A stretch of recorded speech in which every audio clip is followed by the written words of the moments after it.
Pues es un privilegio tener con nosotros hoy el hermano Nicolás Yuraro.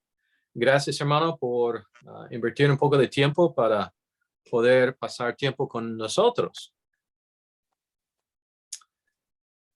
Entonces, quiero comenzar con unas preguntas. Yo puedo mencionar unos datos de información de usted, pero prefiero que usted comparte con nosotros su testimonio. Si podría decirnos cómo llegó a conocer a Cristo y un poco de su testimonio de cómo Dios le llamó a hacer lo que pudo lograr en su vida. Muy bien, buenas tardes. Es un privilegio estar con ustedes esta tarde y es un privilegio también compartir con ustedes cómo Dios ha obrado en mi vida. Yo doy gracias a Dios por su gracia, por su misericordia. Yo vine al Señor como resultado de las oraciones de mi madre. Nosotros, regreso un poquito. Mi madre y mi padre fueron inmigrantes de Europa. Después de la guerra, Europa no tenía mucha promesa, mucho había sido destruido y muchos países invitaron a los inmigrantes a venir a su país para ayudarles. Los Estados Unidos, varios países en América del Sur, y uno de los el que nos invitó a nosotros fue a Venezuela. Y yo viví en Venezuela hasta la edad de 16 años. Llegué allá cuando tenía 22 meses. Viví allá como 14 años. Mis padres tenían un negocio, una carnicería, y trabajaban en la carnicería vendiendo carne, y la gente allá, no sé si lo hacen ahora, pero la gente en ese tiempo compraba lo que necesitaba para ese día, por la mañana y por la tarde. Mi papá, porque durante el día había mucho tiempo libre, empezó a tomar, se hizo un alcohólico, no prestaba atención a nada, tomaba el dinero del negocio y lo gastaba en alcohol. Eso, claro, fue difícil para mí. Con los amigos se burlaban de mi papá. Otros decían, mi papá es un ingeniero, mi papá es un mecánico, y el papá de Nicolás es un alcohólico. Y claro, yo me avergonzaba de eso, pero la gran ironía es que cuando crecí y fui un adolescente, empecé a beber también y a hacer otras cosas muy malas que mis amigos hacían. Y la ironía es que yo decía, bueno, yo voy a beber, pero no tanto como mi padre. Y estaba involucrado en todo tipo de pecado como adolescente. Y entonces un misionero de Argentina, en Argentina había el único instituto bíblico para entrenar a predicadores que iban a predicar a gente de Europa, de Rusia, de Ucrania, de Polonia. Y ese misionero vino de Argentina a Venezuela para trabajar entre la gente de trasfondo europeo. Mi mamá aceptó al Señor y creció mucho en el Señor, transformada completamente, pero ella tenía mucha presión en que tenía que ser la mamá, el papá, la mujer del negocio y, claro, la esposa de mi padre. Fue muy difícil. Y el misionero mencionó que en Nueva York había una iglesia rusa con muchos jóvenes que amaban al Señor, vivían para el Señor, y le dio la sugerencia, posiblemente sería bueno mudarse a Nueva York y empezar una vida nueva allá, fuera de la influencia mala que tenía allá en Venezuela. Y él la aconsejó, la ayudó, y a mi papá no le importaba, bueno, lo que sea. Y nos mudamos de Venezuela a Nueva York. Y lo que el misionero dijo era absolutamente verdad. La iglesia tenía muchos jóvenes, no recuerdo, 15, 20 jóvenes, y ellos amaban al Señor y servían al Señor. Ah, Unos cuantos días después de haber llegado, uh, uno de los diáconos de la iglesia vino y habló conmigo y me explicó todo acerca de la salvación. Y yo acepté al Señor, empecé a crecer en el Señor y doy gracias a Dios que Dios me salvó de una vida tan inicua, tan mala. Si yo me hubiera quedado en Venezuela, yo creo que uh, la posibilidad de aceptar al Señor sería mucho menor que lo que pasó. Claro, todo está en las manos de Dios. Dios sabe. Doy gracias a Dios por su salvación y por el privilegio de servirle. Amén. Gracias, hermano.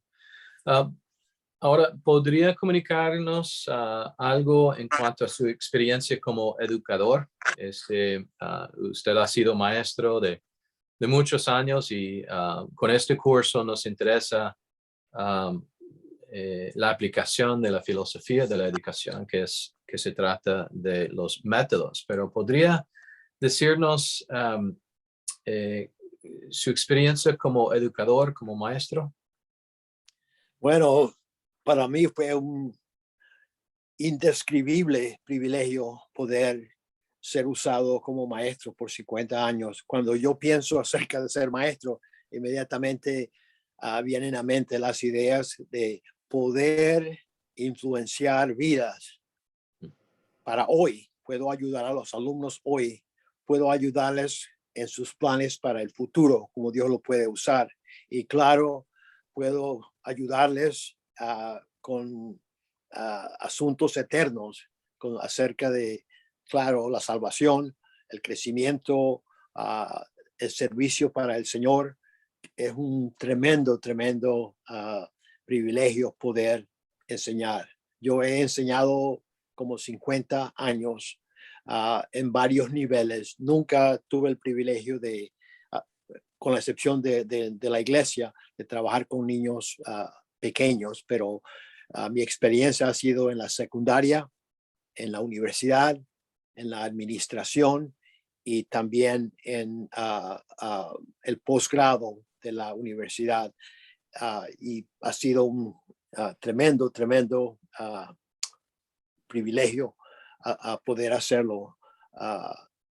Fue un gozo a poder pasar esos 50 años con alumnos y todavía hoy recibo cartas, emails de alumnos que recuerdan esta cosa o esta cosa que pasó y doy gracias por ese privilegio. Obviamente, en la educación también pasé por tiempos difíciles, de vez en cuando pruebas, pero Dios dio la gracia, la sabiduría para resolver las situaciones y continuar sirviéndole. Gracias a Dios por ese privilegio. Gracias. Yo sé que usted era una bendición a los hermanos en Hermosillo, Sonora, México, cuando fue ahí para dar 2 cursos sobre la educación y también después en San Luis Potosí. Entonces yo puedo decir que los hermanos aprovecharon y también disfrutaron de su experiencia y de su enseñanza. Ahora, hablando de métodos de enseñanza, ¿podría compartir unas ventajas por entender de cuáles son y entender los diferentes métodos de enseñanza? ¿Cómo puede ser un educador aprovechar? Y pues viendo que usted pudo ver los beneficios, no solamente de la perspectiva de un maestro, pero también de administrador. ¿Podría compartir con nosotros unas ventajas de entender diferentes métodos de enseñanza? Dios en su soberanía, en su sabiduría, nos hizo, es imposible para mí empezar a entender esto, pero nos hizo individuos únicos. De los billones y billones de personas que han vivido, cada una de esas personas es un individuo. Y como individuo, Dios nos ha dado dones. Por lo menos uno, hay muchas personas que tienen muchos dones, situaciones, trasfondos y claro, lo que estamos hablando, la forma en que aprendemos. Hay personas que oyen algo y inmediatamente lo aprenden. Hay personas que oyen algo y usted empieza a hablar, a dar más detalles y ellos te dicen, no, yo sé lo que tú quieres y corren, no necesitan más ayuda. Hay personas que necesitan más ayuda, algo visual, algo que pueden ver. Hay personas que necesitan estar involucrados, participar activamente en lo que se está haciendo. Dios nos hizo como individuos únicos y algunas personas pueden aprender casi de cualquier método, pero hay algunas personas que tienen dificultades y la tentación de cada maestro es pasar más tiempo con el alumno que está prestando atención, que está aprendiendo, que está haciendo preguntas relevantes y interesantes. Y bueno, es una tentación a pasar más tiempo con este alumno que no necesita, qué ironía, tanta ayuda como el alumno que es un poco más débil. Y yo creo que es necesario tener una caja de herramientas con varias herramientas. Si esta no funciona, bueno, uso otra, varias herramientas. Una pregunta que yo muchas veces hago cuando enseño esta clase, la pregunta es, ¿cuál es la mejor herramienta, el mejor método de enseñanza? Y la respuesta es el que no uso casi exclusivamente. Hay que tener una variedad de métodos, hay que tener la mente abierta para crear, para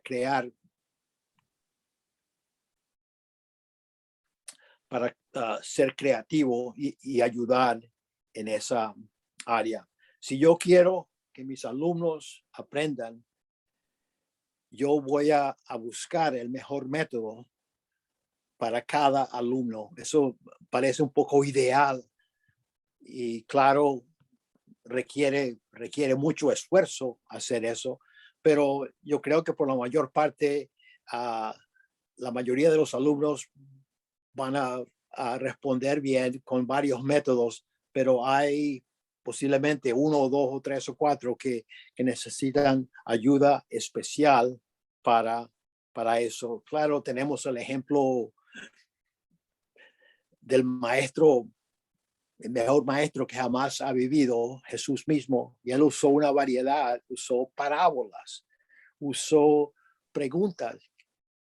¿Quiénes dicen que yo soy?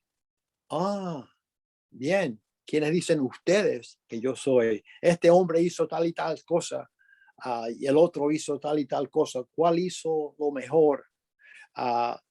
Ejemplos visuales, mirad el tiempo, mirad esta moneda. ¿Viste lo que yo hice? Después de lavar los pies de los discípulos, hagan ustedes lo mismo. Tengo un proyecto para ustedes. Quiero que vayan 2 por 2 y hagan tal y tal cosa. Y claro, el ejemplo de uno de los mejores métodos que existen fue el ejemplo del ejemplo. Él fue ejemplo. Aprended de mí. Soy manso y humilde de corazón.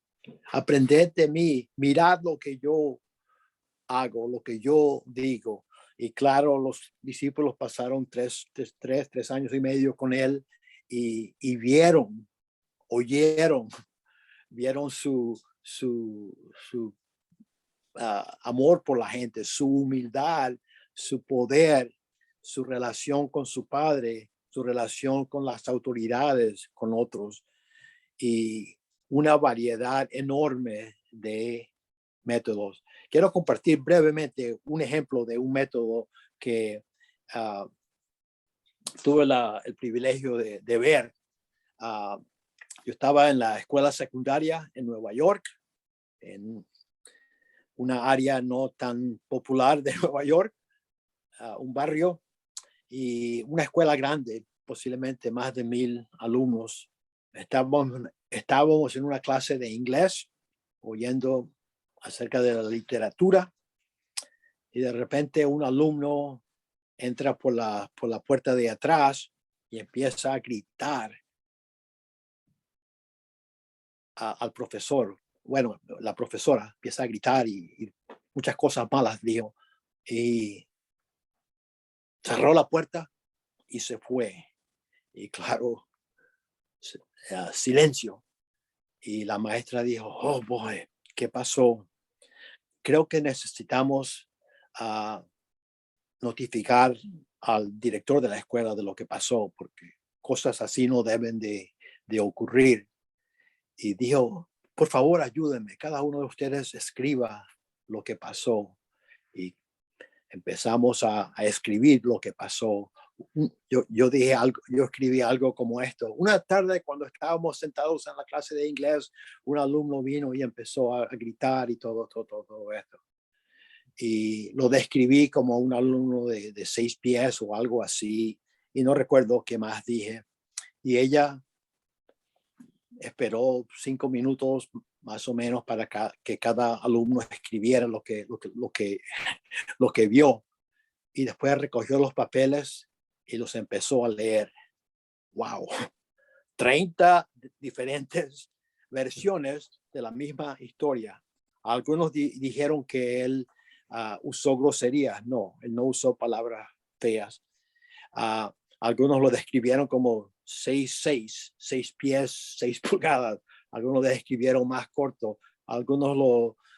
Cada uno tenía una perspectiva diferente. Y claro, todo fue planeado, la maestra y ese alumno, y para ilustrar lo que pasa muchas veces cuando diferentes personas de diferentes ángulos ven lo que pasó y lo describen. Claro, eso se puede hasta aplicar a las escrituras. No quiero meterme allá, pero qué buena forma de ilustrar ese concepto de perspectiva. Sé que van a estudiar la taxonomía de Bloom, 6 diferentes niveles: conocimiento, comprensión, aplicación, análisis, síntesis y evaluación. Y claro, no puedo usar el mismo método con todos esos 5 niveles. Para algunos niveles necesito métodos más avanzados. No quiere decir que los métodos tradicionales los voy a botar, los voy a echar a la basura. No, los métodos tradicionales tienen ventajas, pero hay métodos nuevos con la tecnología y todo eso. Una controversia grande en nuestro país ahora es que los alumnos no quieren que vayan a la escuela por temor del COVID y quieren que se queden en casa y aprendan virtualmente. Y muchos padres dicen que eso no es suficiente. La autodisciplina, la falta de cara a cara comunión con el maestro, todo eso falta. Y no quiero meterme en la política de todo eso, pero lo que quiero decir, estén listos para tener una variedad de métodos, una caja llena de herramientas, y posiblemente algunas las va a usar de vez en cuando. Algunas las va a usar mucho, pero si no recuerda nada de lo que dije, recuerden una palabra: variedad, variedad, variedad de métodos. Muy bien, gracias.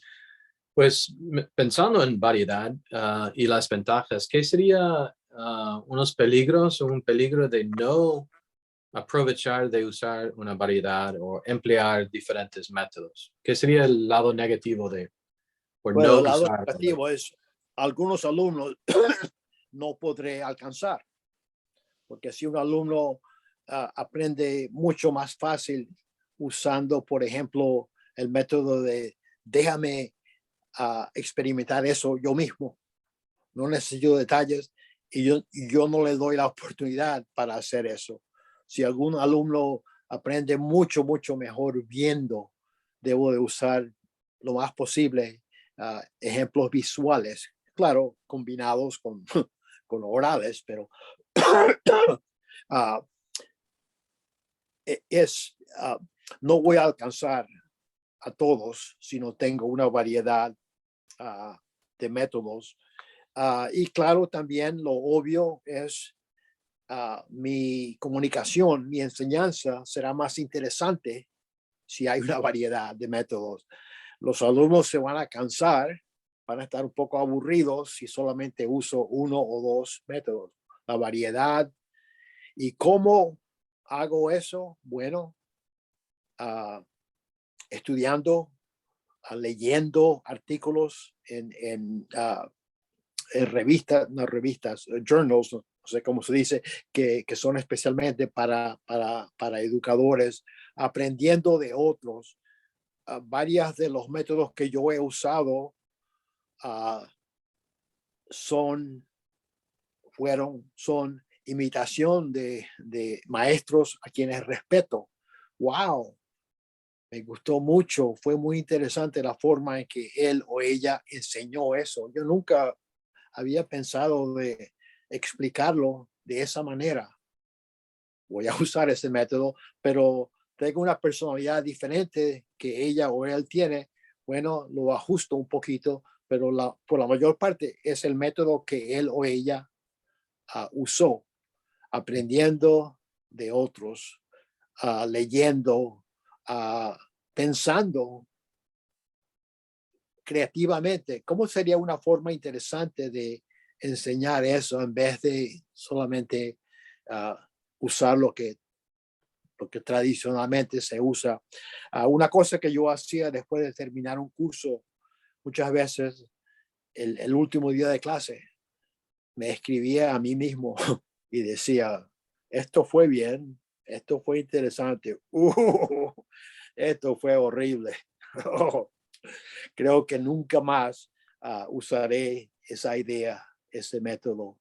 Y como ya he dicho, claro, pasé más tiempo en lo positivo que en lo negativo, pero una variedad de métodos, un deseo de aprender, usar, experimentar. Si no funciona, bueno, mañana no lo voy a usar, pero sería bueno tener una caja de herramientas y de las cuales puedo escoger, aprender de otros, continuar aprendiendo, continuar aprendiendo, continuar aprendiendo, continuar experimentando diferentes métodos.